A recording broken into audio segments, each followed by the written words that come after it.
दोस्तों, कल हमने जाना माइक्रो गोल्स के बारे में कि कैसे अगर आप एक मैमथ टास्क को छोटे छोटे अचीवेबल टास्क्स में ब्रेक करके अचीव करने की कोशिश करें तो वो इतना डॉन्टिंग नहीं लगेगा। आज आपको बताते हैं माइक्रो गोल्स के पीछे की साइकोलॉजी। पहली बात, आपकी सफलता के लिए आपके माइक्रो गोल्स का बेहद क्लियर और स्पेसिफिक होना आवश्यक है, नहीं तो आप फोकस और मोटिवेशन खो देंगे। जैसे कल हमने 2 उदाहरण लिए थे, वजन कम करने का और किताब लिखने का।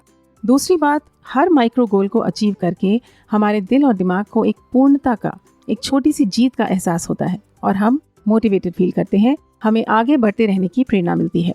गोल सेट करके उसे अचीव कर लेना सीधे सीधे खुशी से लिंक्ड है। अगर दिन भर में छोटे छोटे गोल्स को अचीव करते रहेंगे तो मन ही मन दिन भर अपनी पीठ थपथपाएंगे और दिन भर खुश रहेंगे। यूपीएससी जैसी कठिन परीक्षा की तैयारी कर रहे कई सफल स्टूडेंट्स ने भी माइक्रो गोल्स का सहारा लेकर अपने बड़े गोल को अचीव किया है। पूरे दिन के लिए कई छोटे छोटे माइक्रो गोल्स, जैसे रोज न्यूज़पेपर पढ़ा तो एक गोल टिक हुआ, रोज 5 नए शब्द सीखे तो एक और गोल टिक, रोज की न्यूज़पेपर एनालिसिस सुनी तो एक और गोल टिक, रोज थोड़ी सी कसरत की तो एक और, रोज टाइम पर सोए और टाइम पर उठे तो 2 और गोल्स टिक। इसी तरह तैयारी का हर दिन बीता उनके द्वारा सेट किए हुए माइक्रो गोल्स को पूरा करते करते। रात आते आते तगड़ा सेंस ऑफ अचीवमेंट, बढ़ी हुई self esteem end of course happiness, क्योंकि जितनी बार आप स्माइल करते हैं आपके शरीर में डोपामाइन नाम के हार्मोन का संचार होता है जो आपके हैप्पीनेस लेवल्स को बढ़ाता है।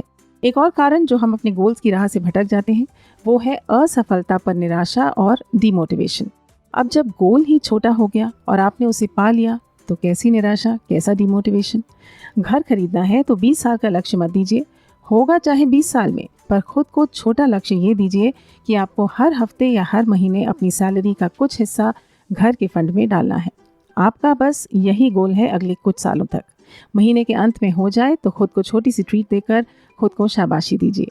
The beauty of micro goals my friends is that they can be applied to virtually anything. चाहे आपको किताब पढ़नी है या कोई नई भाषा सीखनी है या कुछ बड़ा करना है, तो करते जाइए गोल्स को अचीव और हर दिन खुश रहिए। खुशी से ही कनेक्टेड है तंदुरुस्ती, है ना? तो आप स्वस्थ भी रहेंगे, मस्त भी रहेंगे, और सुविचार तो अब आदत पड़ गई है तो सुनते ही रहेंगे। Remember, you are just 1 micro goal away from the path to success. बात में लगा हो दम तो कर दीजिए लाइक और शेयर। इस वीडियो ने, इस चैनल ने आपको किया हो प्रेरित और आप अपनी डेली मोटिवेशन हमारे साथ जुड़कर बनाए रखना चाहते हैं तो चैनल को सब्सक्राइब करना और नोटिफिकेशन बेल को ऑन करना मत भूलिए। सब्सक्राइब करके आप जुड़ जाएंगे हमारी सुविचार फैमिली से, जहां हम सब आपस में मिलकर करते हैं एक दूसरे को प्रेरित। चलिए अब जान लेते हैं आज के कठिन शब्द। फर्स्ट वर्ड इज मैमथ, यानी विशाल या बहुत बड़ा। सेकेंड वर्ड अचीवेबल, जिसे प्राप्त किया जा सके। थर्ड डॉन्टिंग, इतना कठिन कि उसके बारे में सोचकर डर लगे। फोर्थ वर्ड साइकोलॉजी, यानी मनोविज्ञान। फिफ्थ स्पेसिफिक, यानी विशिष्ट। छठा शब्द पूर्णता, कंप्लीटनेस। सातवां जीत का एहसास, sense of victory. Eighth word is linked, जुड़ा हुआ। नौवां शब्द अपनी पीठ थपथपाना, pat your own back. 10th sense of achievement, उपलब्धि का एहसास। 11th सेल्फ एस्टीम, आत्मसम्मान। 12वां शब्द संचार, यानी इन्फ्यूजन। 13th डीमोटिवेटेड, यानी प्रेरणाहीन। एंड 14th वर्चुअली एनीथिंग, वस्तुतः कुछ भी। लिख दीजिए कमेंट्स में जितने भी नए शब्द सीखे, हो जाएगी पहली प्रैक्टिस। हम आपसे मिलते हैं कल, तब तक स्वस्थ रहें, मस्त रहें, सुविचार को सुनते रहें and have a great day.